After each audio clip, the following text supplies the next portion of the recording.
আসসালামু আলাইকুম, সবাই কেমন আছেন? আশা করছি সবাই ভালো আছেন।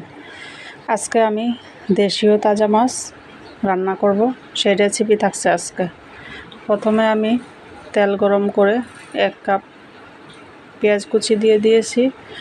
এখন পেঁয়াজ কুচিগুলো হালকা বাদামি হয়ে আসা পর্যন্ত নেড়েচেড়ে ভেজে নেব।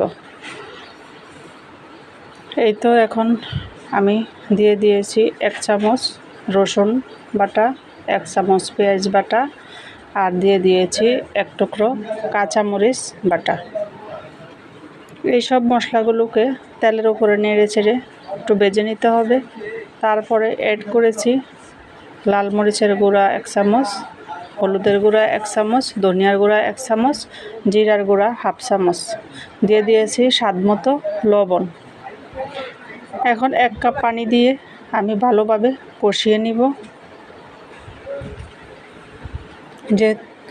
যাতে করে রসুনের গন্ধটা চলে যায়।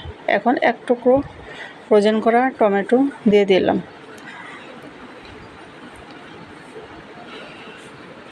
এই তো যেমন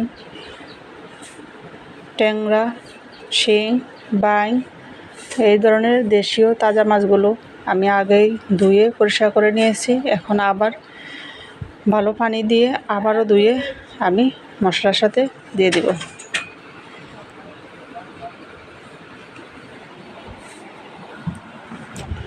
এই তো সুন্দর করে মাছগুলো উঠিয়ে মশলার সাথে দিয়ে নেড়ে চেড়ে ভালোভাবে ঢাকনা দিয়ে রাখবো 2 মিনিটের মতো।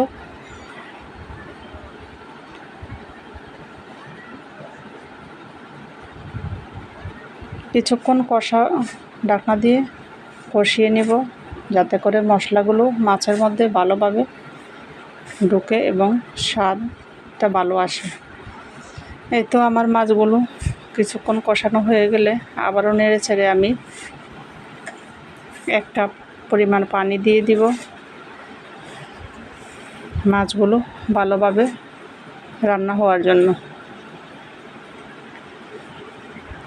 মাছটা আমি কিছুটা ঝোল মাখা মাখা রাখবো, একদম শুকিয়ে নেব না।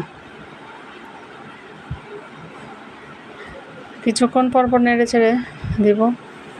এই তো আমার মাছগুলো রান্না প্রায় শেষের দিকে। এখন আমার কিছু ধনিয়া পাতা দিয়ে দিব।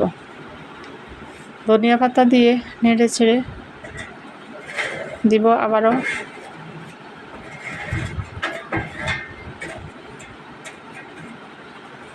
নেড়ে চেড়ে ভালোভাবে একটা বলক আসলেই আমি চুলাটা অফ করে দিব। এই তো আমার মাছ রান্না প্রায় শেষের দিকে। সবাই ভালো থাকবেন। রেসিপি ভালো লাগলে লাইক, কমেন্ট, শেয়ার করে সহযোগিতা করবেন। আল্লাহ হাফেজ, সবাই ভালো থাকেন।